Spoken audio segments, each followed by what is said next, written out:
as you do in your home in the physical world. That's right, and this means that nobody should enter without your permission. You're in control of who stays and leaves and what's said in these spaces. So, Freunde, ich mache mal kurz den Hintergrundton ein bisschen leiser. Ich hoffe, ihr könnt mich gut verstehen und gleich auch den Stream, ja, die Meta Connect 2022. Ich mache mal hier noch ein zusätzliches Licht an. Und ich würde mich über euer Feedback freuen, ja. Also einfach mal in die Kommentare hauen, wer jetzt so spontan dazuschalten sollte. Ja, ich habe Bock drauf, ja, denn wir werden endlich die gute hier vielleicht ablösen können. Die Meta Quest, damals noch Oculus Quest 2, bekommt endlich eine Pro Edition, ja. Und ich habe Bock drauf, Leute. Ich habe Bock drauf. Die Meta Quest Pro kommt heute raus in diesem Stream. Wir haben noch nichts verpasst. Bis jetzt wurde nur in der Keynote gelabert. Ich weiß, ich bin eine Viertelstunde zu spät, aber es war wirklich ein anstrengender Tag und ich habe mich bemüht, heute für euch live zu gehen. Deswegen gibt es jetzt erstmal ganz fix einen Schluck Wasser für mich.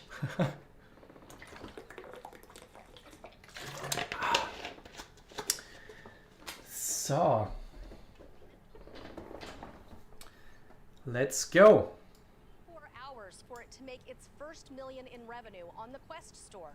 And Resident Evil 4 from Capcom and Armature Studios made 2 million its first day. Blade and Sorcery Nomad from Warp Frog made its first million in just 2 days. A number of other devs have also done so in as little as 3 days. This kind of velocity is why I'm so optimistic about the future for VR developers. Mal gucken, $1.5 billion wie viele heute einschalten werden. games and apps in the Quest store. And it's hard to believe when you see what's already dropped this year, but there's so many more still to come. And today we're going to share a few of them with you. What do you want to Oh, say? neue Spiele. How about we start with a trailer from the latest team to join Oculus Studios. Oh, neues Team. Neues Entwicklerteam, Leute. Iron Man! Iron Man VR! Oh mein Gott! Die Gerüchte stimmen, Leute. Geil. Geil, Leute. Geil, geil, geil. Ich hab Bock drauf. Ich hab jetzt schon Gänsehaut. All systems back online.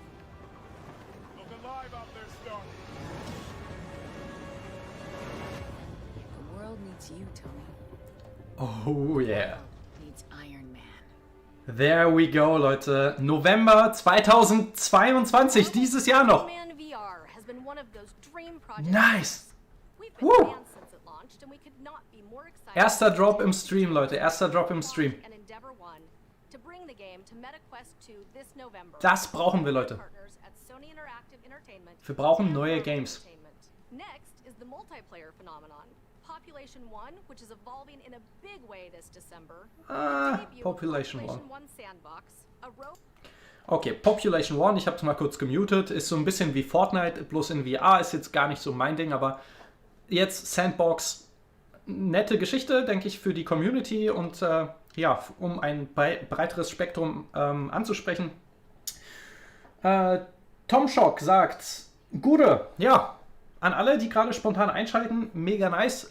Natürlich auch im Nachhinein will ich den Stream soweit für die Außenwelt konservieren und archivieren, auf dem Kanal natürlich präsentieren. Among Us, okay. Gib mir mal Feedback zu meiner Stimme und wenn ich jetzt den Ton einschalte, ja, zum Stream, also wie die Quali gerade ist, ob das soweit alles stimmt. On MetaQuest 2 on November 10th. And pre-orders open today. Soon you'll be betraying friends from a first-person perspective. There we go.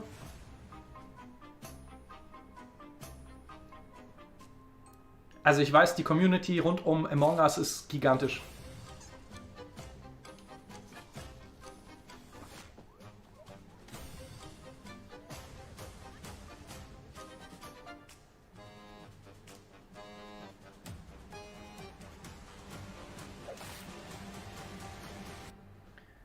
Jo, Sven, danke. Danke fürs Feedback. Oh, nice. Next one, next, Alter, wie sie raushauen. Check the itinerary for our upcoming trip to New Orleans. And we promise folks the next installment in the Walking Dead Saints and Sinners series Yes! later this year. Let's take a Yes! look at Skydance Interactive's Chapter 2. Saints and Sinners. Revolution. Saints and Sinners. Ich habe den ersten Teil so drauf gefreut. Gänsehaut.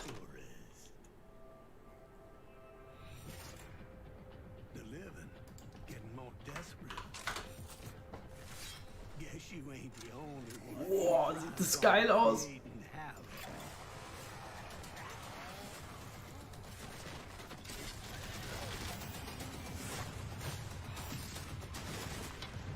Gonna take nothing short of a miracle to survive what's coming.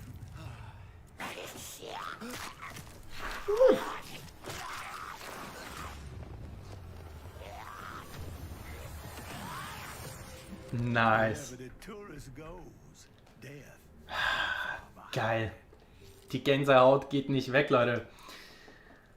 2 years in the making, and new faces, places, weapons, gear, and loot await you as you head towards a final showdown that will decide the fate of New Orleans. All right, and we have one more to show, right? Ey, Our friends at Skydance have also been working on something new. Here is your first that's sneak you see on GucksTV ist künstlerische Freiheit, ja? Also, that is wäre natürlich grammatikalisch korrekt. Nächster Trailer. Boah, was ist das denn? Sieht nach Horror aus, oder? Behemoth. Oder Behemoth. This is only possible because of the Oh, es geht um Bigfoot. It's a testament to the things that you've built and people you've delighted and inspired with your work. You continue to push the boundaries of what's possible time and again, and you show us that there's a lot more ground to break. When we launched the original Quest in 2019, we could not have imagined that just a few years later, we'd have games like Red Matter 2 and Medal of Honor Above and Beyond running on a mobile chipset. But you've made it happen. The pass-through modes and apps showed us the early promise of mixed reality. And we're so excited to see how you will revolutionize this space the way that you did with VR. Totally.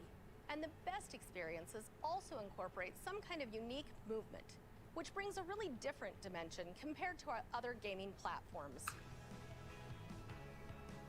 Okay, also der eine richtig spookige Schnee-Grusel-Trailer, gerade von Behemoth oder Behemoth, sah so ein bisschen aus wie so eine Horror-Bigfoot-Erfahrung. Ja, war jetzt nur so ein kleiner First Impression, man hört Schritte im Hintergrund, sah ganz nice aus. Und dann plötzlich BAM! Also der Übergang hätte ein bisschen smoother sein können. Ich war jetzt gerade ein bisschen schockiert.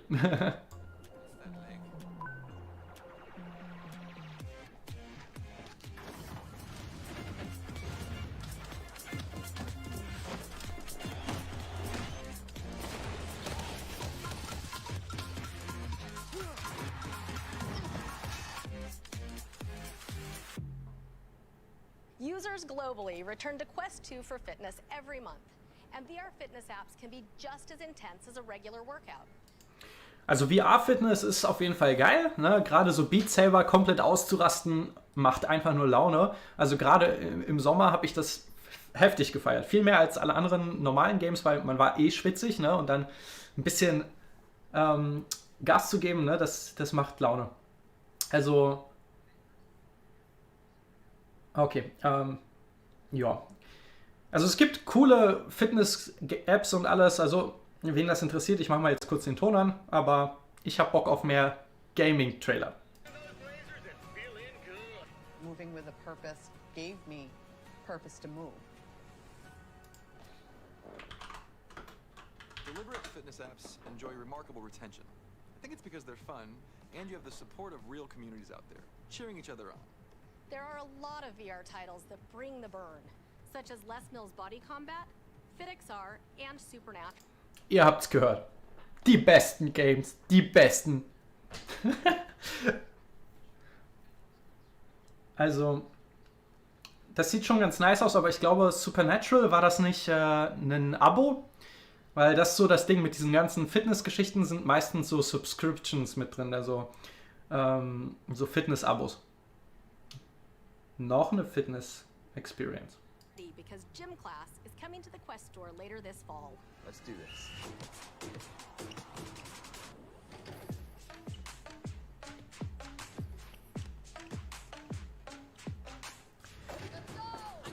Alter, wenn sich da nicht jemand das Genick bricht, ne?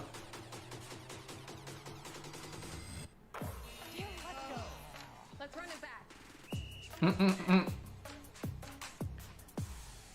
Ich glaube, VR-Fitness mit einer physischen Brille holt mich gar nicht ab. In fact, I think I've tried pretty much every fitness app out there. And one thing you learn is that when you work out in VR, you're going to work up a sweat. So to help people stay active Das stimmt. with confidence while keeping their Also man headsets gibt schon clean, richtig later Gas, this Leute. month, we're releasing the Meta Quest 2 Active Pack. Active Pack. Available online in the Meta Store on October 25th. This is our fitness accessory bundle with a wipeable facial interface, wrist straps, and adjustable knuckle straps to provide the perfect combination of comfort and control. Original Knuckle Straps, geil. Auf die habe ich schon länger gewartet, Leute. Like extension grips and custom handles. It's great to see this secondary market emerging. And this is just the beginning. Nice. As part of the Made for Meta program, formerly Oculus Ready, we're working with leading hardware makers to bring more accessories to Quest starting next year. Yes, there's more we can do to unlock the power of the platform. Mehr Accessories, endlich, Leute. This year, we shipped one of the features a lot of you were asking for.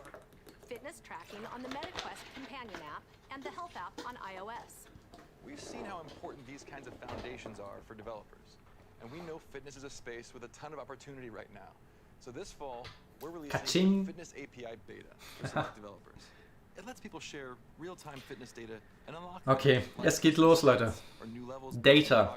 Ja, das ist das große Thema im VR. Kind of person who needs some external motivation. Next year, we're also releasing a new way to share your fitness progress with selected friends, so they can support you along the way. With selected Do you ones. think real VR fishing counts as an upper body workout? Yeah, good luck with that. But it's so exciting to watch fitness find its footing on Quest. When you can tie physical interaction and digital objects together, the possibilities are really endless. They extend way beyond fitness. This is only the first step. It sure is. Thanks, Melissa. Thanks, Boz. As you've seen, Thanks. you can have a lot of fun in Das VR. ist einfach so heftig gestellt. Do a workout, play a game. Sometimes you can do all three at once. But you can also get work done. And while games, social, and fitness are already here, work is really the next major category of experiences that we want to unlock to bring VR. Da sehe ich nämlich VR mehr. Ja, Produktivität. Tatsächlich. Workspaces. And if we're talking Yay! about work, Mark! let's get my boss back in the picture. There we go. Hey, Mark. We love you, Mark. You know, the potential here is pretty huge. You know, like a lot of companies, we're planning for a future where work is more distributed. But as in-person work ramps up, we want everyone to have the ability to feel like they're present, even if they're not. Erinnert mich jedes Mal an Charles Xavier. Ich sehe ihn einfach schon in der Zukunft, so in so einem telepathischen Rollstuhl durch die Gegend cruisen, wenn er komplett bold ist, so 300 Jahre alt. Mark Zuckerberg. Er ist einfach ein eigenes Meme, ey. But it's also great for creative work that's best done in a shared space. Companies are already discovering that VR is uniquely good for this type of stuff. I mean, it's amazing what's already being done. For example, companies are using VR to plan large-scale in-person events. At Logitech, they used Shapes XR, a collaborative creation app on Quest, to quickly explore different kinds of layouts and different designs together in real time. Yeah, I mean, this is where VR just lets you do things that aren't even possible on a 2D screen. It's a whole new kind of creative tool. Puma and New Balance have been designing shoes in VR using Gravity Sketch. Ja, das ist schon geil. Das ist richtig geil. Novartis uses Nano, a VR molecular design and collaboration app in their drug discovery workflow. And ITC, a part of the United Nations, are running trainings and workshops in Arthur, a virtual office space on Quest 2. Yeah, you can really collaborate at a distance in a completely new way here. And there's a lot more that we can do to unlock this for teams across all kinds of industries. We build Horizon Workrooms as a first step towards a virtual office in the metaverse. You know, it feels more like being there than any video call. You see more of people's body language, and the spatial audio gives you a sense of each person's place in the room. You can have side conversations with the people sitting next to you or gesture without physically being there together. It's hard to fully wrap your head around this until you get to experience it. We've been holding a bunch of our team meetings and workrooms over the last year, and it's amazing how much better it can be.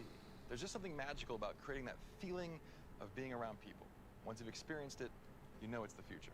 So we're continuing to improve the workrooms experience. Haben Sie recht. Starting early next year, you're going to be able to join workrooms through Zoom too. We're also introducing breakout groups, so your team can shift from a big group presentation into smaller discussions in the same room. Nice. Das sieht geil aus, Leute. You're going to be able to have group discussions and brainstorm in ways that you just can't do on video alone. Leute, hätten wir das 2 Jahre früher gehabt, ne? Wir wären einfach... Es ist so ärgerlich. all kinds Es of waren other so viele This is Möglichkeiten. more than virtual meeting rooms. It's about the beginning of a virtual office in the metaverse. And that's why we're launching your personal office and workrooms today. So this is where you can focus and get things done. One of the best things. Also dieses gesamte Horizon Worlds und Arbeitsräume, Produktivitätsräume schaffen im VR, ne? Das Thema finde ich mega spannend, weil Multitasking einfach in virtuellen Displays, ja, das ist einfach Next Level. Ja, man kann so viel anordnen, viel flexibler und physischer mit Daten und Informationen umgehen und halt wirklich Brainstorming, Collagenartig sozusagen einfach ein Fenster zum anderen ziehen, und das ist einfach die Zukunft. Gerade so mit Implementierung von Tastatur und Maus, ne, ermöglicht das einfach, was Monitore einfach nicht können. Da haben Sie recht. Auch Design. Oh, es ist Time. Es ist Time, Leute. Es geht los. Oh, Sie gehen erstmal ein paar Treppen. Geil. So this is an important moment. Virtual reality isn't some obscure hobby anymore. Millions of people use it to play games, work out, collaborate, or just have fun. Everyone from the newest indie developers to the most established tech companies are getting into this space.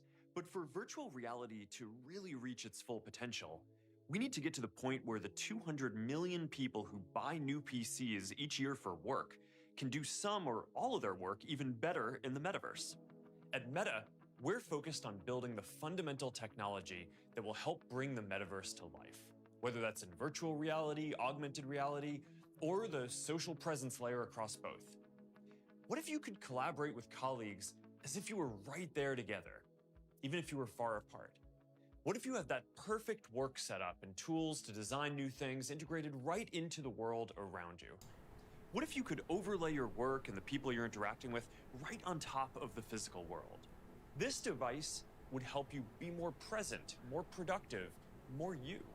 So to deliver this, you'd need better quality graphics and tech that seamlessly works in both virtual and physical worlds. So you can interact with people around die you, Quest be Pro, fully Leute. immersed when you want, Es geht los. flow between states effortlessly.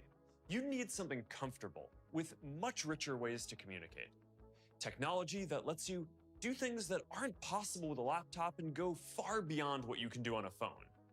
And you'd need to be able to really express yourself, react to things naturally, show up in a way that feels authentic to you. I think that this is one of the most exciting technical challenges of our generation. Building technology to deliver that feeling of really being present with people, really being in another place. Mark Zuckerberg, der Metamann. Headset to do just that. All new headset. This is Meta Quest Pro.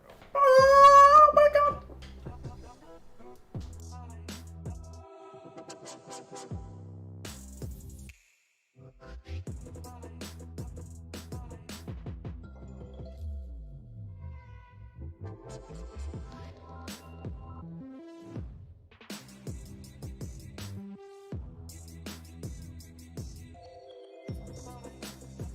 Sexy AF.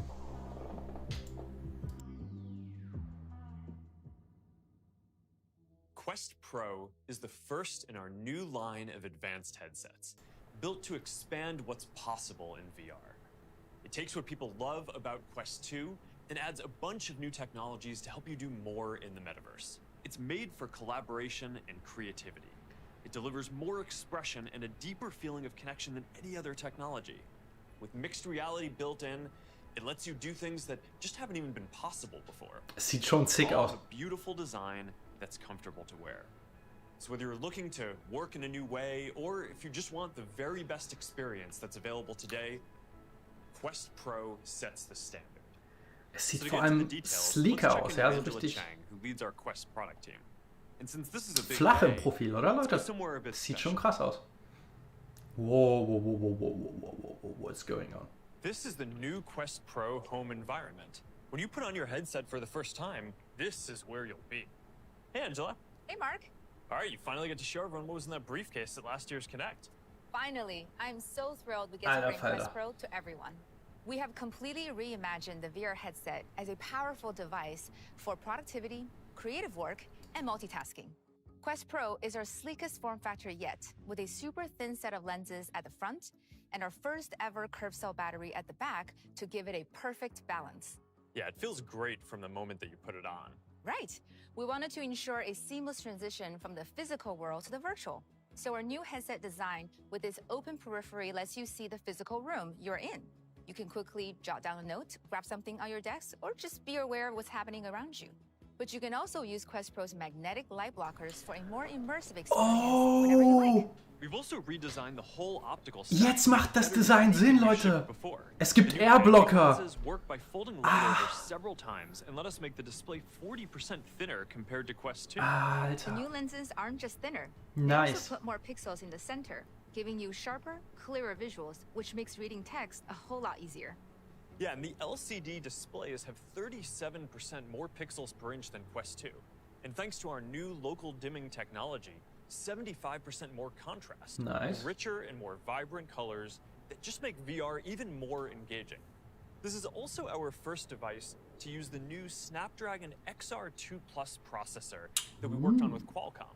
It's optimized for VR, so Quest Pro runs at 50% more power with better thermal dissipation, which gets a significantly better performance. And this is the first new chip from our deep partnership with Qualcomm. And don't forget, Nice. the touch controllers The are first, also new. Leute. The controllers are now Es ist der basically Anfang. their own computers, which is a bit ridiculous. We've re-engineered them to track themselves and also work a bit more like extensions of your hands. Yeah, the new sensors track their positioning in 3D space all on their own without Whoa. using the headset, so you can get a full 360-degree range of motion. And Das they ist include our sick. new True Touch haptics, Und which das give a wird teuer. wider and more precise range of feedback Das effect. wird sehr When teuer. you pick them up, they also feel a lot more balanced and natural in your hands without that LED ring. You can even add a stylus tip on the controllers, turning them into tools for writing or Whoa. sketching. You can try this on the whiteboard in workrooms. Das or ist just sick, flip Leute. them around and write directly against Das your ist own sowas physical von desk. sick. Yeah, it's a good example of how this device unlocks entirely new things, like much better collaborative and creative virtual meetings. Speaking of meetings, we also thought a lot about how to help you keep the headset charged and ready to go the moment you get an incoming call or just want to get something done. So we're including an all-new charging dock that fits great with Oh, your es wird workspace sehr and keeps teuer, both Leute. the headset and controllers charged at the same time. Und es sieht sick aus. Another key technology for enabling collaborative meetings virtually is mixed reality, where we have to account for both the physical and digital elements in the environment. Yeah, being able to blend the world around you with the virtual world and bring all the creative and expressive power of digital to your physical surroundings, this is a big step forward. Mixed reality is going to power some of the most interesting experiences you can have with Quest Pro. It's the next major step for VR and an important milestone in the path to building the metaverse. We began the journey to mixed reality when we released Presence Platform, our family of AI-powered tools that help developers build VR experiences that incorporate the physical world. We built mixed reality into our SDKs for Quest 2 to make it easy for developers to start experimenting. But these experiences are so compelling that you really want a device that's designed from the ground up with them in mind. Absolutely. Quest Pro uses high-resolution cameras that capture 4 times as many pixels as Quest 2, and an additional RGB camera to turn pass-through into full color, along with a depth system made to understand your environment and work with it. Yeah, you can see the people around you, and with scene understanding and anchoring, objects in your room can become part of the virtual experience. This is going to unlock some really interesting new uses. And this is just the beginning for mixed reality. As more developers explore the capabilities in Presence Platform, you're going to see entirely new categories of things getting built. Definitely. Another big part of Quest Pro is how much more expressive you can be. You can see here how people's avatars reflect their expressions and Leute, wir werden gleich nach der Präsentation hier eine kleine Zusammenfassung machen. Wir werden darüber quatschen und vor allem auch die Webseite von Meta anschauen, denn das Ganze ist bereits gelistet. Puh. Movement SDK enables avatars to mimic expressions in real time using Quest Pro's inward-facing cameras. And this is really important for that feeling of social presence. 899 wäre sick, All Leute. our non-verbal expressions and gestures are often even Leute, das wäre günstiger als die Valve Index. Ja, und Das wäre krank. Ich glaube eher, wir werden irgendwo bei 1.500 € landen. Muss ich ehrlich sagen. When they raise their eyebrow as someone says something interesting. Your avatar should be able to express all of that and more. Today, our avatars rely on spatial audio and immersive graphics to help create a sense of social presence. But facial expressions and body language will be total game changers for remote meetings and virtual performances in the metaverse. This is another reason why Quest Pro is a big step forward for communication, including for work. More people work in distributed teams now, and being able to share a space with your coworkers and feel like you're really together is something that's still missing. We spoke a bit before about how Workrooms on Quest 2 is already unique for virtual meetings. It's going to be even more powerful when people's avatars can show more of their facial expressions and body language. Yeah, one of the challenges for distributed work is how to bring people together to interact in a shared space. If a few people are in a conference room and a few more are dialing in, the experience is just never really that great. So we're building a better way, using everything Quest Pro brings to the table. And we call it Magic Room. It lets you meet in mixed reality and share the same space. You can use a whiteboard, bring in 3D objects. Leute, there we go. Das ist die Zukunft. Das sieht sick aus. Und sieht einfach sick aus. We think that this will help hybrid teams collaborate, and we're hoping to ship this next year. Now, these are just some of the things that are going to be possible with Quest Pro. Also ich sehe hier einen Kommentar, sie muss billiger sein, ansonsten verreckt das Produkt. Das Statement ist falsch. Es gibt die Quest 2 und die wollen die Quest 2 verkaufen. Das Ding. Starting today for $14.99. Ich sag's doch. 1.500. Leute, vorbestellbar ab jetzt. Holy smokes.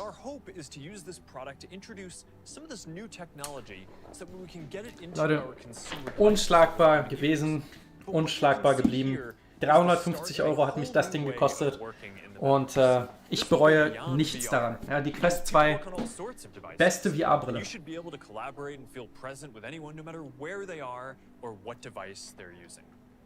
We've updated Workrooms, so you can join a virtual office from whatever supported device. Dann lieber eine 4090, ja. Leute, die Quest 3, die kommt nächstes Jahr raus. Und die Quest Pro ist der erste Schritt, erstmal das Ganze anzugehen, ein bisschen Sachen auszutesten, weil dort steckt rein technisch gesehen keine neue Hardware drin. Der Snapdragon-Chip ist derselbe, der in der Quest 2 drin steckt, nur eben übertaktet oder beziehungsweise das Potenzial voll ausgeschöpft durch die Kühlleistung, die dort drin steckt und natürlich auch verbesserter Fertigungsprozess und alles. Option for that. Next year, Autodesk is updating their collaborative design review app Ach to so. take advantage of the new possibilities Ja, unlocked Controller. by the Quest Pro. And Adobe is also working to help people get more done in VR. Next year, they'll begin releasing a suite of apps for professional 3D creators, designers, and artists. Ja, wenn From das kein collaborative Steam Deck ist. design reviews to Substance 3D modeler using Quest Pro's controllers. And there's one more partnership that I want to highlight today that I think is going to be really important to the future of the metaverse. Yeah, I know you've got a special guest lined up to talk about this one. Okay. So leave you to it. Have fun. All right, yeah, I'm excited for this. Thanks, Angela. Microsoft has been at the heart of work and computing since the earliest days. And they're one of the many companies across our industry that are now building the future of the metaverse. And as Quest Pro makes new kinds of work possible in VR, I'm really excited to be able to work with them. So to talk more about this, I'm here with Microsoft's chairman and CEO, Satya Nadella. Hi, Satya. Hi, Mark. It's great to be here with you, and congrats on the Meta Quest Pro. Thanks. I'm glad we can finally share this with the world. Now, we knew early on that we wanted this to be a great device for getting work done. And working with Microsoft is a big part of making that happen. Do you want to share a little bit more about what we're working on together? Sure. I mean, as you said, at Microsoft, we're incredibly excited about the metaverse and how digital and physical worlds are coming together and transforming everything from telehealth to remote maintenance to gaming, and of course, the way we do work. We're taking an approach to ensure that our software can benefit users on all their favorite devices. And that's why I'm so thrilled about what we're announcing today and how we're bringing together the power of many of our most popular productivity tools with the new VR devices you're announcing. Yeah, so the main reason that we're in this space is that we think that VR can be very powerful for social connection. And with the Quest Pro, we want to bring more of that into the work context as well, where Microsoft already has some incredibly successful products in the market. So why don't we start there? No, absolutely, Mark. Microsoft Teams is the most ubiquitous advanced platform for work today, and it's becoming essential to how hundreds of millions of people meet, call, chat, collaborate, and do business. And so we are clearly going through a once-in-a-lifetime change in how we work, and every organization today is looking for new ways to reconnect, re-energize their workforce at home, in the office. Okay, wir schauen uns das noch kurz an. Teams, immersive meeting experience to MetaQuest, in order to give people new ways to connect with each other. Das ist ein wichtiger Schritt. Share, collaborate as though you were together in person. And in the future, you'll be able to use other avatars, including meta avatars, in immersive experiences and Teams meetings too. Just think about how powerful whiteboarding or brainstorming or even Teams meetups can be in this space. Another piece of this is that we're working on enabling Horizon workrooms for Teams. So people will be able to join. Mark sieht einfach jedes Jahr gleich aus. Also in den letzten x-tausend Jahren, er ist wahrscheinlich älter als die Erde selbst, aber wir werden es nie erfahren. Another big piece of your work platform is coming to Quest, right? No, that's absolutely right. We've been thinking about how to bring the power of Microsoft 365 and Windows 365 to 3D spaces to really help drive productivity and enable you to create, communicate, and collaborate in completely new ways. So with Microsoft 365 coming to Quest, das wird nicht floppen. interact with sort of content. Das wird, und es ist die Quest Pro, Leute. Die Quest Pro ist für Unternehmen gedacht, für Entwicklung, Produktentwicklung.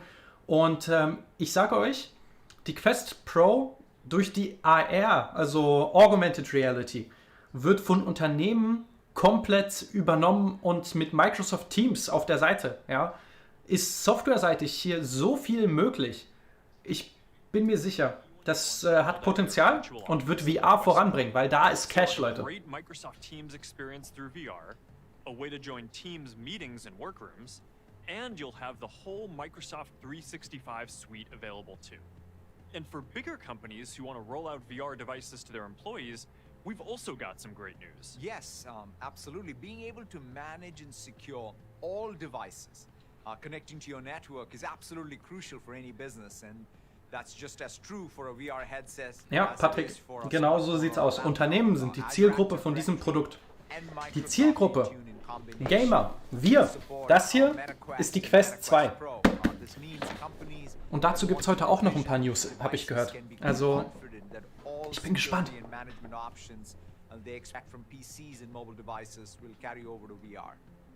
Now, there's one final aspect of our partnership that I want to talk about, and that's gaming.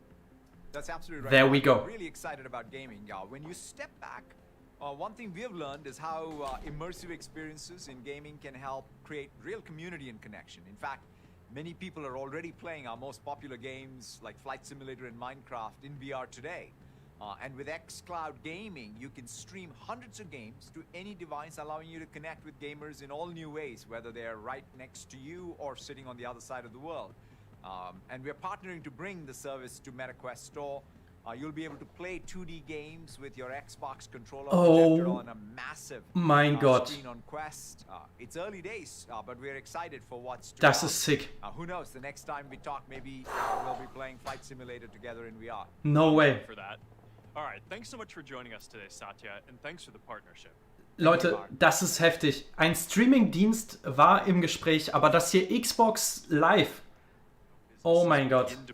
Das wird alles verändern. Accenture has spent the past few years changing how they work.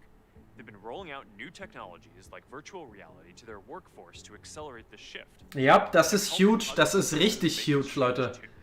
In fact, they work with 3/4 of the companies in the Fortune Global 500. So they have a pretty big impact on how many businesses work. And now, Accenture's chair and CEO, Julie Sweet, is going to join me to talk more about what's coming next. Hey, Julie. Hi, Mark. It's great to be here. It's great to have you. Accenture is one of the world's biggest employers, and you've been growing rapidly. Okay, ich habe mal ganz kurz den Ton ein bisschen gemutet, ne? Okay. Ja, lassen wir sie mal im Hintergrund kurz ein bisschen quatschen. Aber dass wir hier die VR-Brille als PC-Extension viel mehr ausbauen werden, mit Microsoft in der Entwicklung beteiligt, ja, das wird die Spieleindustrie, die Spieleentwicklung viel mehr zweigleisig fahren lassen. Also PC-VR-Spiele wirklich als solche zu etablieren und vielleicht auch mit Spieletiteln Cross-Plattform, ja, also zwischen Desktop-Computerspielen und VR-Spielen zu integrieren, zu implementieren. Das bietet halt ganz andere Möglichkeiten, wenn so ein großer Player mit dabei ist, der bereits die Infrastruktur hat. Und Game Streaming mit Xbox Live, Leute, das ist der nächste Schritt. Wir haben eine Brille auf, ja, die eben nur eine begrenzte Menge an Compute-Leistung zur Verfügung hat. Und wenn das Teil mit Wi-Fi 6, mit ausgebauter Bandbreite entsprechend zukünftig so wie GeForce Now und die ganzen Game-Streaming-Dienste entsprechend die Leistung streamen kann. Das ist halt die Zukunft, weil es dann gar nicht auf den Desktop oder auf die Hardware in der Brille selbst angewiesen ist. Die Leistung bietet. Ja, das ist halt etwas, was schon lange im Gespräch war. Ein VR-Game-Streaming-Dienst. Und es war vermutet, dass heute dieser enthüllt wird und dass es etwas komplett Neues ist. Ja? Aber das wäre etwas, was zum Scheitern verurteilt gewesen wäre. Aber so, wenn wir jetzt einen Player wie Microsoft dahinter haben, die das bereits seit Jahren ausbauen, dann ist diese Infrastruktur schon da und wird jetzt einfach besser in VR implementiert. Das ist krass. We're excited too. After what we've learned, we know there's a huge opportunity for our clients. Now we'll be partnering with Meta and Microsoft to help businesses create new experiences in the metaverse. Das ist krass. This is a perfect trifecta. The advances in Meta's Leute, und das ist nicht nur wichtig für die Quest Pro, das ist genauso wichtig für die Quest 2 und die künftige Quest 3. Das ist krass.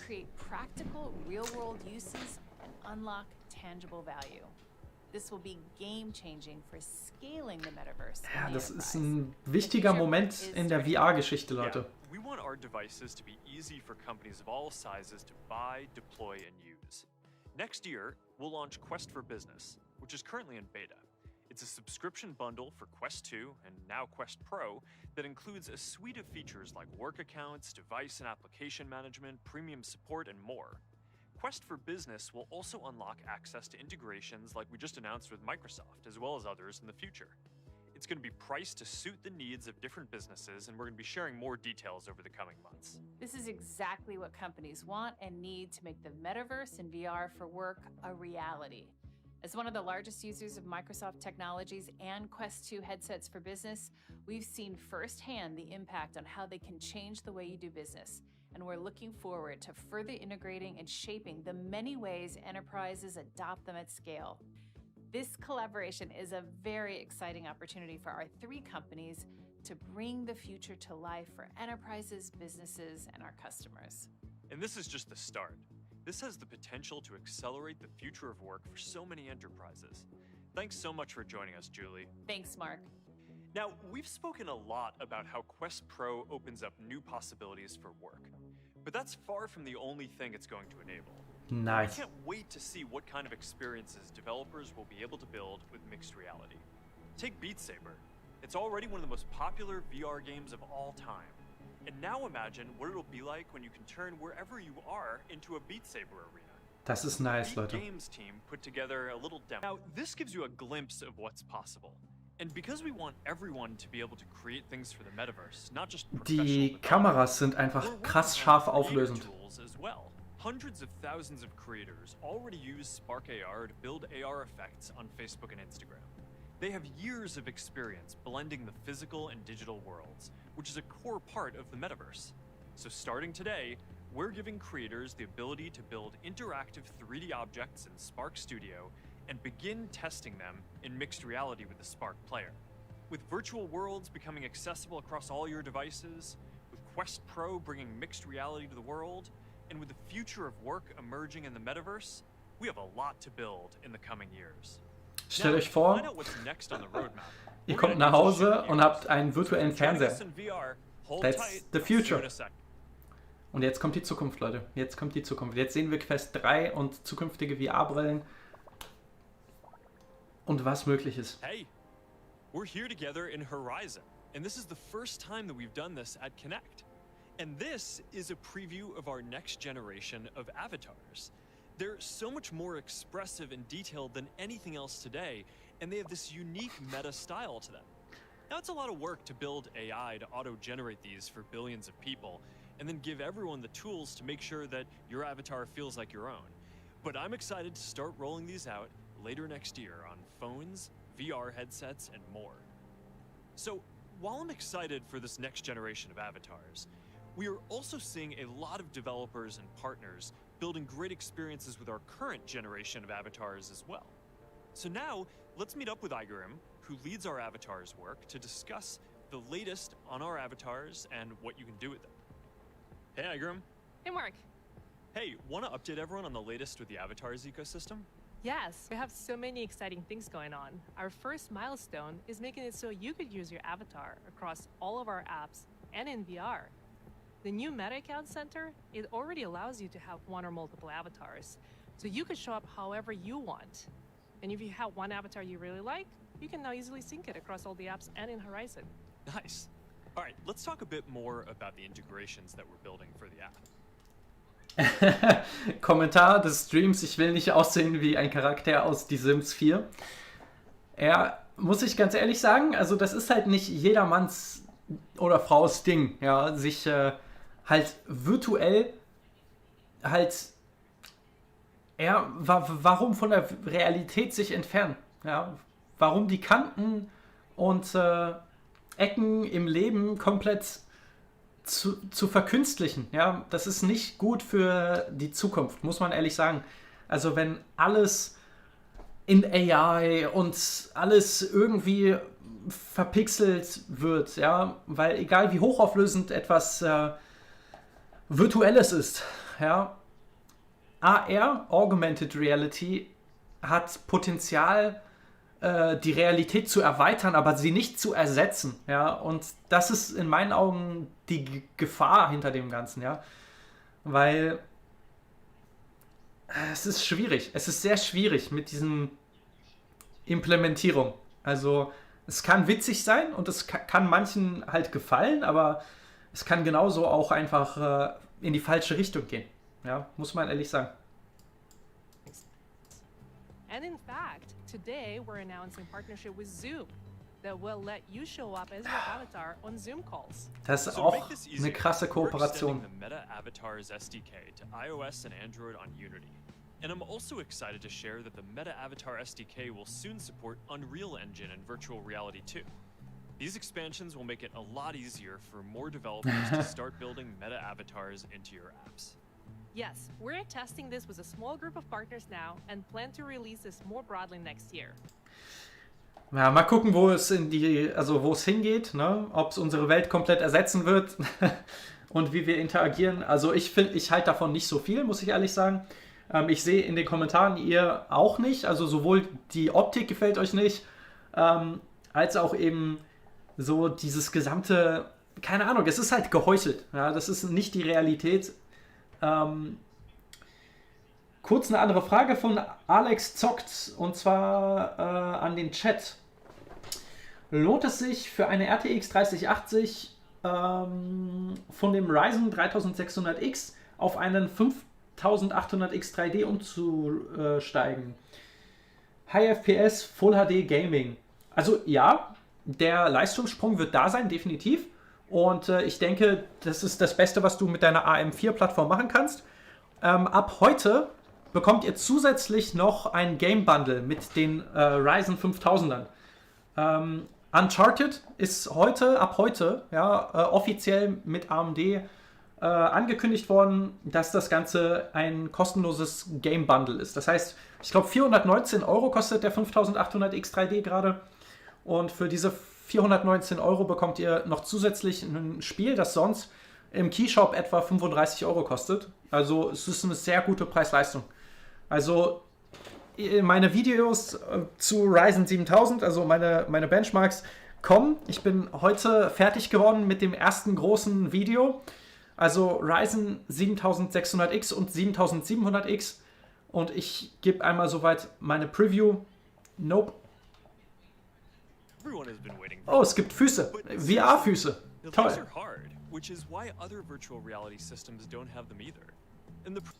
Übrigens, sehr nice, dass ihr so zahlreich einschaltet, obwohl ich es nicht angekündigt hatte, einfach voll verpeilt den Stream gestartet habe.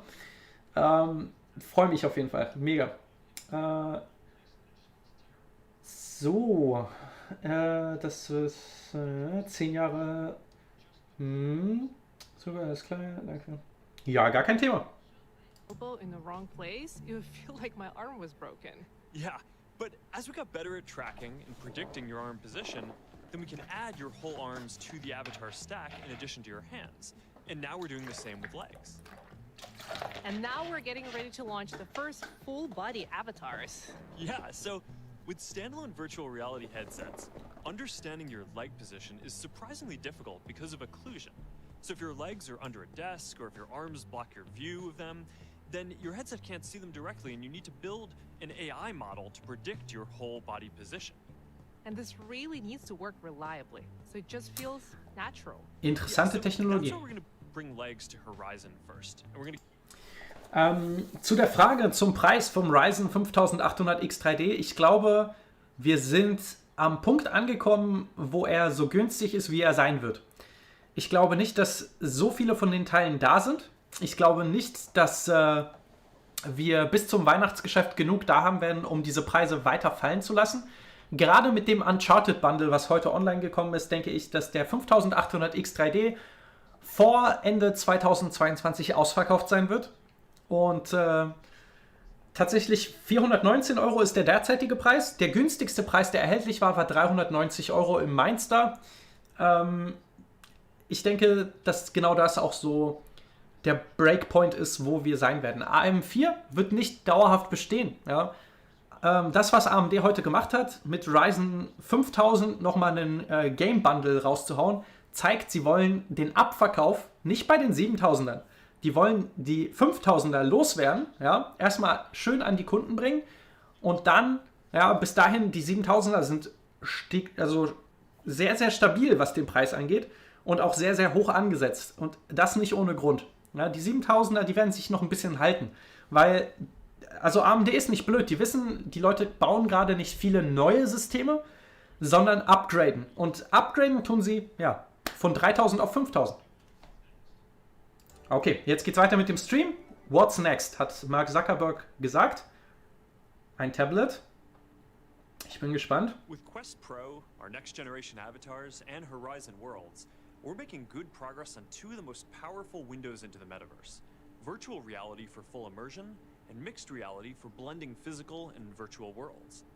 Looking towards the future, the last set of experiences that need to get built is augmented reality, where you see digital objects overlaid perfectly on the world around you. Now, the fundamental technologies across the stack to build full augmented reality glasses are coming together.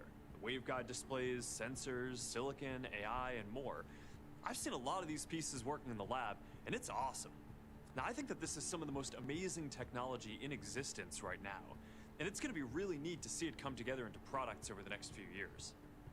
Other pieces are coming along nicely too, like our Spark software that's already being used by creators to build AR experiences that more than 750 million people engage with monthly in our mobile apps. And developers are going to be able to start building a lot more mixed reality experiences on the path to full AR using Quest Pro. Now, one thing that makes AR so hard is that the form factor needs to be something that you wear outside, around other people, and potentially all day long. And that's different from where VR is today. Glasses need to be relatively small to look and feel good. So we're approaching building augmented reality glasses from two different angles. The first is building on all the technology we need for full AR glasses and then working There we go. the best glasses form factor. Das wird die Zukunft, Leute. The second approach is starting with the ideal form factor and working to fit more and more technology into it over time. And we took our first step forward on this last year when we partnered with Essilor Luxottica to introduce Ray-Ban Stories. Ray-Ban Stories are our first ever smart glasses. You can take photos and videos, share them to Instagram, listen to music, or even take phone calls. Gibt's demnächst auf dem Kanal, Leute. The design of these glasses that people already know and love. Now this is just the first product to come from our partnership. And to talk more about what's coming, let's catch up with Rocco Basilico, the Chief Wearables Officer at EssilorLuxottica. Hey Rocco, great to see you again. Great to be back, Mark. Ray-Ban Story had a fantastic first year. With Meta, we introduced a beautiful pair of glasses with superpowers. And we keep launching new software updates to make the product even better. Soon we are launching the ability to call or text on Ray-Ban Story with your existing phone number, so you can stay connected and stay in the moment hands-free. We are also rolling out Spotify Tap Playback, so you can listen to music on your glasses more easily. You can tap and hold on the side of your glasses. Say what? Spotify. And if you want to hear something else, tap and hold again, and Spotify will recommend something new. That's schon nice. And you also keep launching new designs. Yes, we have added more style, lens, and color combination, including transition lenses for all the use that go from clear to dark in seconds. So this is the first product that we built together, but we've got bigger plans. So do you want to give a hint of where we're going? Well, we are working together on a new set of glasses to build a portal to the metaverse. It's an exciting multi-year project. And this is different from what we're already doing with Project Nazare. We view our partnership with Meta as a deep long-term partnership. Together, we will help bring augmented reality to life with beautiful design. All right, thanks, Rocco. I'm really grateful for our Das partnership. wird spannend. A lot of the underlying technology for the future of computing is still in the research phase. But we have working demos of this stuff, and it's pretty mind-blowing. And it wouldn't be connected. Also die Smart-Brille gibt es übrigens demnächst auf dem Kanal, ja. Das war jetzt gerade ein kleiner Teaser, ja. Ich wollte euch ein bisschen überraschen. Auf jeden Fall auch ein cooles Produkt. And we now have a working demo that lets you control an AR or VR device with motor neuron signals.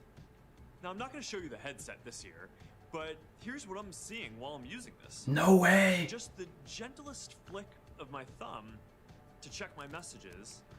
Geil. And with another quick movement, I can answer while I'm on the move. Or I can even take a photo. Now the goal here is to make these interfaces faster, higher bandwidth, and a lot more natural. Alright, so to close us out today, let's check in with Michael to talk about our progress here and what still needs to get solved. Hey! Hi, Mark. The future that all that new technology is creating is one that will change the world every bit as much as personal computing and mobile did. Yeah, and a big part of this is going to be building next-generation interfaces, like the neural interface CMG demo that we just showed. That's right. And there's an important lesson to be learned from personal computing. What we saw there was that the interface to the digital world, the graphical user interface, was what defined the user experience and opened up new possibilities. Our challenge is that GUIs just can't do the job for glasses that have to work in all the situations we encounter in the course of a day. So we need something radically new. In addition to new interfaces, we're also going to need a whole layer that can sense and reconstruct the world around you, understand the context in which you're using these devices, and also just help you get things done when you have these digital capabilities mixed with the physical world. And this is really the job for AI. Yes. In the long run, I'm confident that the most powerful way to interact with the metaverse will be through personalized AI. Thanks to the glasses, AI will be able to understand your context and will use that to help you proactively. Ideally, so seamlessly that you won't even notice. Also nicht abschalten, Leute. Wir schauen uns gleich die Quest Pro nochmal im Detail an. Die ist nämlich offiziell schon auf der Webseite gelistet. Und genauso auch Zubehör. Ja, schauen wir uns gleich alles einmal an. Und dann quatschen wir gleich ein bisschen. And a big part of that is that you won't have to learn how to use a rigid control scheme. Instead, the machine will learn and adapt to you as you use it. In neuroscience, this concept is known as co-adaptation. Okay, Leute, übrigens an alle, die jetzt dabei waren, mega nice, dass ihr eingeschaltet habt. Der Stream hatte knapp 140 Aufrufe während der Laufzeit jetzt. Eine Stunde sind wir live gewesen. Wir werden auch, denke ich, noch mindestens eine Viertelstunde gemeinsam noch ein bisschen quatschen. Und das ist nice, Leute. Ist ein Arcade-Game, ja. Und sick. Ne, auf jeden Fall schauen wir uns gleich die Quest Pro und alle Details einmal nochmal an. Auch in puncto Verfügbarkeit und Preis. Und heute war erstmal so ein kleiner Beta-Run für den morgigen Stream. Morgen RTX 4090 und Intel Arc Alchemist A770 um 15 Uhr geht es los. Ja, ich werde versuchen, sogar vielleicht 14:45 Uhr den Stream zu starten, dass wir eine Viertelstunde vor dem Verkaufsstart bereit sind und gemeinsam streamen können. Also für alle, die gleich nach dem Stream direkt abschalten wollen, ja, morgen 14:45 Uhr, 15 Uhr, Verkaufsstart der RTX 4090. Ich werde versuchen, eine Founders Edition zu kaufen, für euch zu testen. Die Intel Arc Alchemist A770 genauso. Ja, also es wird viel Aktion geben und viel Kanalbudget wird verbrannt an dem Tag. Also freut euch drauf. Step beyond that in speed and the bandwidth of our interfaces. And this is one of the wildest projects I think that we're working on. These future interfaces will be truly life-changing. An example that I love is Carnegie Mellon University's Navcog project to help the visually impaired. Our project area research classes can 3D map their surroundings, so CMU used them to build phone maps that enable the visually impaired to navigate more confidently indoors. Ach so, und pusht die Daumen nach oben, ne? Bevor ihr geht. Here's a look at how this works. For years I've gotten around with the assistance of my guide dog, Flirt. I love and depend on her dearly, but a guide dog is not a navigation system. Juice bar is on your right. Navcog can change that. There is a ramp, 140 feet. What we're working on is a turn-by-turn assistive technology that we've developed at Carnegie Mellon University. We teamed up with Reality Labs and Meta and started using their Project Aria research classes to build a 3D map of the Pittsburgh International Airport. Das the ist maps sick. help the user figure out where they are without having to rely so heavily on external beacons. This is huge because it makes Navcog scalable. Navcog gives me the freedom to go Lubi, where I need to go. du fragst, ob du was Wichtiges verpasst hast. Tatsächlich wurde heute so ein kleiner Ausblick gegeben, was für Games, also Spiele in VR 2022 kommen werden. Es gab eine gigantische Kooperation zwischen Microsoft Teams, also dem Xbox Live Streaming-Dienst in VR für Spiele, Desktop-Spiele, die man jetzt auf der VR-Brille zocken kann, dank Microsoft und der Kooperation zwischen Meta, als auch die Meta Quest Pro. Eine brandneue professionelle VR-Brille, 1.499 US-Dollar ist ein stolzer Preis, aber es ist für Unternehmen. Natürlich auch, ja, kann das Ganze für Gaming verwendet werden, aber die Brille, die natürlich für Gamer interessant ist, ist und bleibt die Quest 2, ja. Und die Quest 3 wurde schon so ein bisschen angehintet, ja, die kommt nächstes Jahr und das wird natürlich die Gaming-Zukunft. Was heute Meta als Unternehmen gemacht hat, ist, sie haben Commitment gezeigt. Sie haben die Investoren, sie haben die Partnerschaften aufgebaut und sind bereit, hier mehr reinzustecken in das Thema VR. Und das ist die Zukunft, Leute. Ja, das ist die Zukunft und ich bin guter Dinge. Absurde Preise, sagst du, ja, zumindest für die Grafikkarten morgen. Das wird pervers. Scratch. It's much quicker and easier to just use physical objects as templates. Today, there's no easy way to do that. So we're researching two different technologies to solve that problem.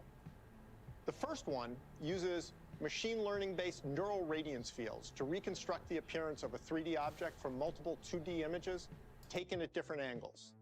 This method can reproduce even the finest details of an object. All right, so we're gonna scan Teddy, not just because he's super cute, but also because he's got the right dimensions and level of detail for what we're trying to replicate. So here's how it works. So we just scan him on the phone. And that's about it. Right now this takes some processing time, so we got it ready beforehand so we could check it out. Oh wow. The level of detail on this is impressive. You can kind of see all these fine elements of it, like each individual strand of its hair. And you can even see through the semi-transparent bow tie that he has on. It's pretty awesome. Yeah, it's just a beautiful reproduction. The second technology captures geometry and appearance directly. So here we used a different technique called inverse rendering to scan an object into its digital twin and then bring it into augmented and virtual reality. And it responds dynamically to the lighting in the VR environment. And when you throw it in the air against a wall, or if you bounce it off the ground, it's going to respond the same way that the physical object would. So we used Spark to put the virtual object next to the physical one here. They're almost identical. Neither approach is real-time yet, and each has its limitations. But the goal is to let you quickly and easily make physical objects a part of your virtual world. Of course, the most interesting virtual elements of all are other people in the form of avatars. And as you mentioned earlier, avatars will come in a variety of styles, but one thing I know for sure is that avatars that are photorealistic representations of users would be the most powerful remote connection technology that has ever existed. They would create genuine social presence in the sense of making you feel at a gut level like you are literally with other people, and would span personal distances in a way video conferencing can only dream of. This is one reason we believe the metaverse is going to be by far the most social computing platform. It's fundamentally about people and about being with people. So we're going to be able to teleport anywhere and be with anyone no matter how far apart we physically are. And I think that this is the ultimate goal of social technology. And you're right, one of the keys that will unlock this is avatars that truly represent us. So, last year, we showed you early progress on full-body codec avatars. Yeah, and what sets codec avatars apart from other high-quality avatars that you might have seen is that they're fully drivable. So that means that they're not limited to preset movements or expressions. This is an avatar that you can control live in real time with no need to render or export video. So it can photorealistically reproduce individual people rather than just generic characters that artists designed. Of course, securing your avatar will be Das ist das, was wichtig ist, Leute. Ja, man selbst reproduziert. Das ist krass. Beyond privacy, we've continued to develop this technology. For example, it's now possible to change your virtual outfit whenever you want. Holy shit. Cool as that is, it's the face, expressions, No way, das sah ja richtig krass aus, Leute. Quintessentially human. We're putting a lot of research into making the faces of our codec avatars truer to our physical forms. Mark, do you want to show us the latest in codec faces? Okay, jeder, der den Film Gamer kennt, ne? Wir kommen nah dran. Oh mein Gott. How you might want to show up in a setting like a work meeting. So I made one of myself. Now we've made them a lot more expressive. Not just simple things like looking left, right, up, oh mein down, Gott. but also the nonverbal cues that we rely on to communicate with each other and understand tone. Things like raising an eyebrow, squinting, widening my eyes, or scrunching my nose. These avatars are way better at capturing those subtleties that define physical interactions. They're just much more natural. And being able to control the lighting on the avatars adds another dimension of life to them. When we move the light around, you can see how it interacts with my hair, or reflects on my skin, and you can even see it in my eyes.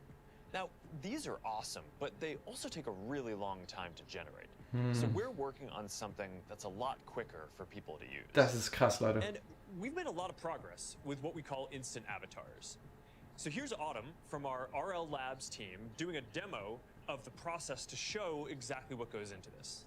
These are much quicker and easier to make. All you need for the scan is your phone, and you can pretty much do this anywhere with reasonable lighting. She scans her face from different angles with a neutral expression for about 30 seconds, then spends another minute and a half making a variety of expressions. And that's really all there is to it. Hi guys, my 3D avatar is ready for use in my phone or VR. It just took a few hours to generate after my scan, and the team's working on making that processing a whole lot faster. Das ist heftig, Now, oder? obviously, this isn't the same quality as you just saw with the 2.0 Das ist Codec trotzdem avatars. krass. However, they're still pretty expressive and realistic. Das ist schon krass, We're Leute. putting a whole lot of effort into developing these so anyone can easily create their own high-quality, realistic avatar for themselves. All right, thanks, Autumn. Now, this is some of the most inspiring stuff that I feel like we get to work on. So Das it's ist great heftig. that we're at the stage now where the research foundations that we've laid over the past years are Ganja Field, ja, da hast du vollkommen recht. Das ist heftig. Das ist die Zukunft, Leute. Da bin ich hinter, Alter. Holy shit. It may or may not end up in our products, but it's definitely a glimpse of where technology is headed. Thanks, Mark.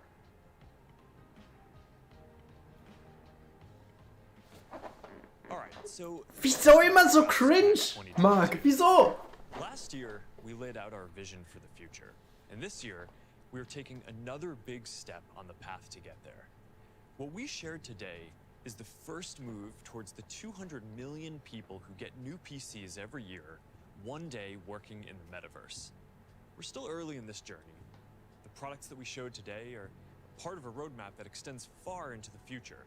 Quest for consumers, Quest Pro for work and people who want the best VR experience that we can build today, and Ray-Ban Stories for smart glasses. And there are going to be more releases in each of these lines in the years to come, as well as whole new categories of products built for augmented reality and neural interfaces. This is an exciting time to be working on the metaverse. We're investing in this because we believe that there's massive potential here, and we want to bring the best engineers, developers, artists, and like-minded partners together to help build this future. We're at the beginning of a new era in computing. Major shifts like this don't come around that often, but we're starting to see one now, and it's going to shape how people connect for decades to come. Okay. I want to discuss two values that we believe in deeply that you can expect us to bring to this work. The first is putting people at the center of everything we build. We believe that the next computing platform has the potential to be more social and more human than anything that's come before, if we build it correctly.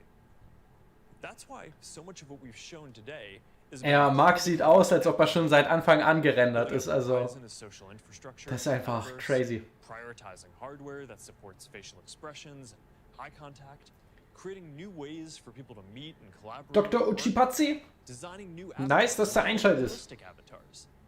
These are things that you prioritize if you're focused on helping people connect. So while the underlying technology is pretty inspiring by itself, the reason that we're in this is because it can bring you closer to other people. This is our company's DNA. It's in every service we build. Your friends on Facebook, your followers on Instagram, your family on WhatsApp. It's always about people. And that's how we hope to build the metaverse too. The second value is openness. In every generation of computing, there's been an open ecosystem and a closed ecosystem. There was Windows and Mac, then Android and iOS. Closed ecosystems focus on tight control and integration to create unique experiences and lock-in, although most of that value ends up flowing to the platform over time. Open ecosystems create value and grow through many companies working together, developers having lots of choices, and ultimately more people sharing in the upside of what is created.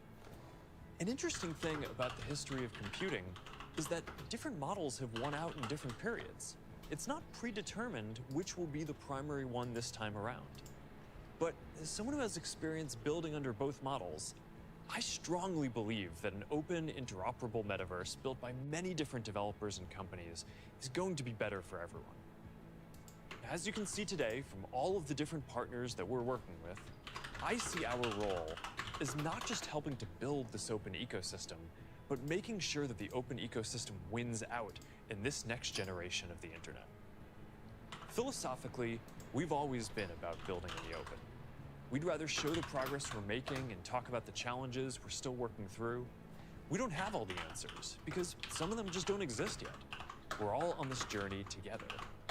So if you care about technology and how it can help us connect, if you want to help build a world where we can all experience things that haven't been possible before, if you believe in a future where we can all do more and be more present, then I hope that you're just as excited as I am.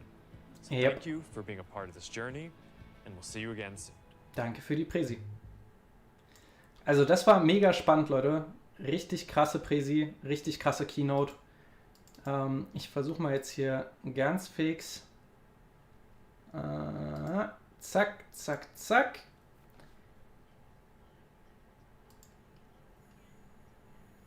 So.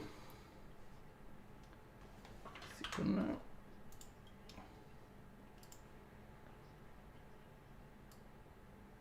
Ich lasse es mal im Hintergrund hier laufen. So, damit ich höre, falls irgendwas im Hintergrund passiert. Also, die MetaConnect, soweit die Keynote zumindest, ist jetzt soweit zu Ende. Ja, ich wechsle ganz kurz zu dem Bildschirm. Könnte ich einmal kurz reinschauen. Aber das, worum es geht, es gab nämlich C-Program. So, was wir gerade gesehen haben, ist die Keynote, ja, mit Mark Zuckerberg. Und als nächstes kommt Developer State of the Union, Meta Avatars, Horizon Worlds, Meta Quests, Mixed Reality, Presence Platform, Presentation Virtual Reality. So, dann später Meta Avatars, Overview, Meta Quest Presence Platform, Creativity, Collaboration, Community, Developer Session, Metaverse Beyond Gaming. Okay, 12:20 Uhr PT. 12:20 Uhr PT. In Germany ist 21:20 Uhr, Leute. So lange werde ich nicht streamen. Das ist in einer Stunde, geht Beyond Gaming sozusagen los. Aber wir werden nichts Neues sehen. Das, was wir gesehen haben, ja, ist im Endeffekt schon alles gewesen, was hier letzten Endes groß zu erwarten ist. Was wir uns anschauen können, ist die Webseite von Meta, ja, gemeinsam. Und zwar ist hier nämlich die Meta Quest Pro jetzt offiziell auf der Seite von Meta gelistet. Ihr seht auch im Shop Smart Glasses von Ray-Ban gerade vorgestellt. Wir sehen auch hier Meta Portal TV. Das sind alles neue Produkte, die jetzt rauskommen.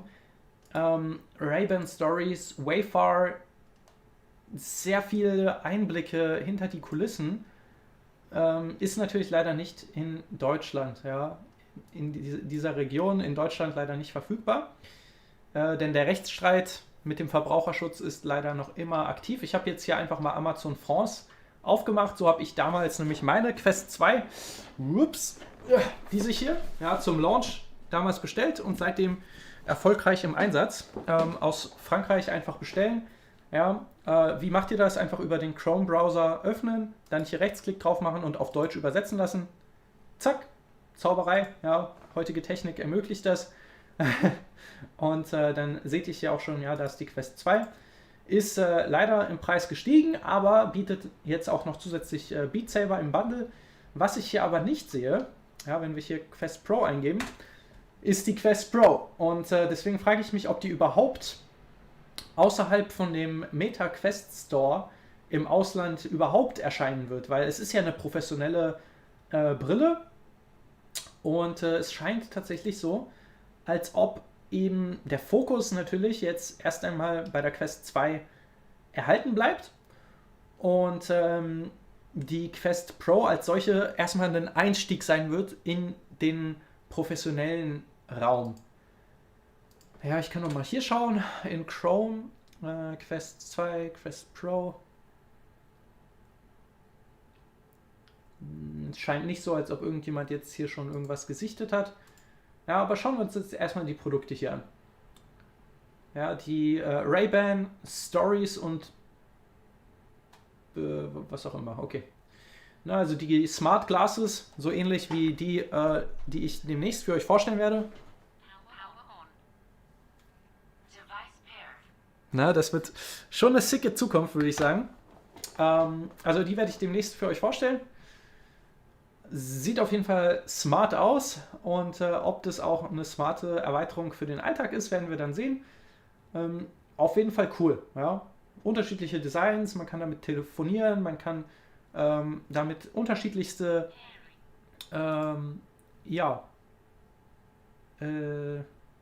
AR-Anwendungen halt erfüllen.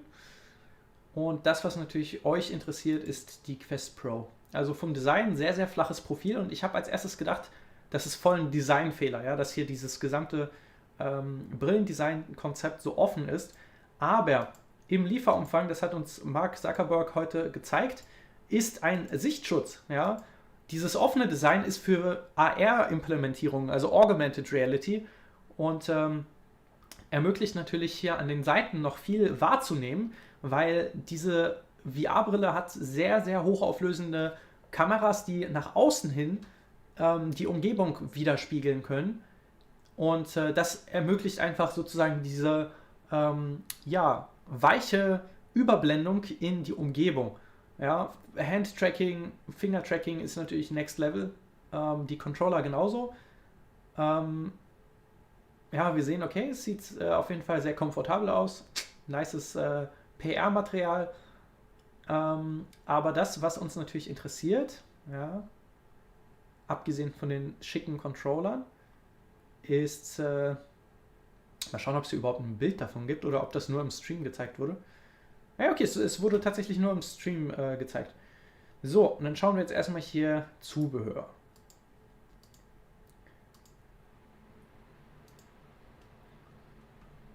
Ah, okay.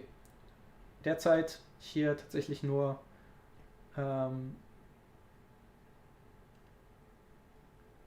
komisch, guckt mal hier, sind nur diese Prescription, also verschreibungspflichtige Gläser. Und hier zum Beispiel, Quest Pro, gibt es neue Kopfhörer für die Quest Pro. Ach, es ist nicht verfügbar, alles klar. Okay, schauen wir mal rein, was es dort sonst noch so zu sehen gibt. Wenn das gerade hier sozusagen ein Anzeigefehler ist. Also es kommen neue Kopfhörer, interessant. Das Linkkabel kann auch mit der Quest Pro verwendet werden. Vorteile. Aha, kostenlose Lieferung. Wird aber nicht nach Deutschland verschickt. Toll. Naja, okay. Jetzt gehe ich einmal ganz fix auf den Chat ein. So, lassen wir das mal jetzt hier einfach im Hintergrund offen. Zack. Zack. Okay, ich sehe schon, ihr habt fleißig getippt. So.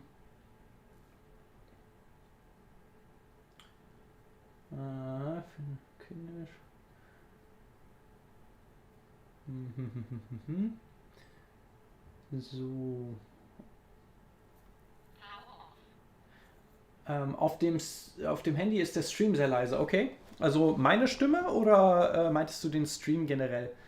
Naja, auf jeden Fall, der Stream ist ja jetzt vorbei, ihr seid trotzdem da geblieben. Ich werde jetzt auch nicht allzu lange noch streamen.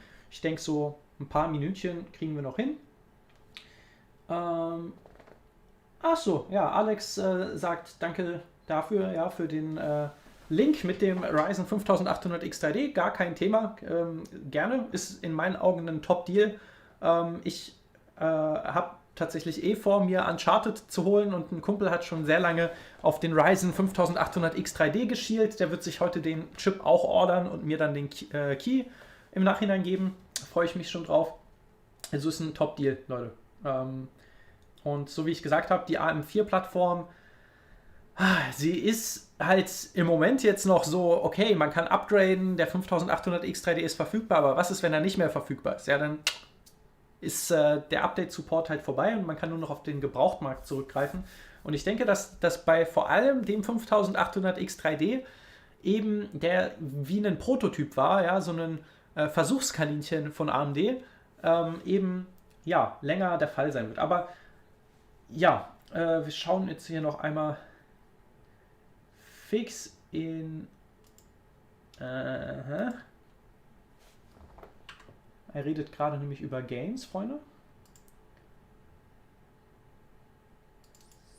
So.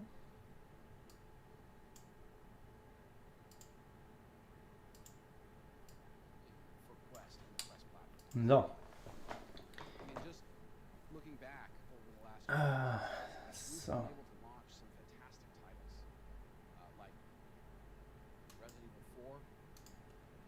Ja, Resident Evil, mega nice, dass es dort einen Remake gab.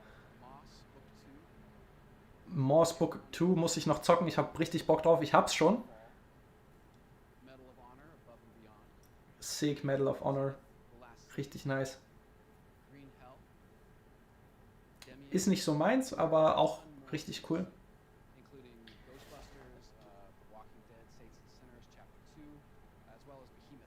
Ja, von AM4 auf AM5 für Gaming macht keinen Sinn, korrekt. Also ist für mich eine reine High-End-Produktivitätsplattform, die Potenzial hat, auch für neue Systeme Potenzial hat, weil man muss sich vor Augen führen, AM5, also B650 Boards, X670 Boards, die sind bis einschließlich 2025 supported.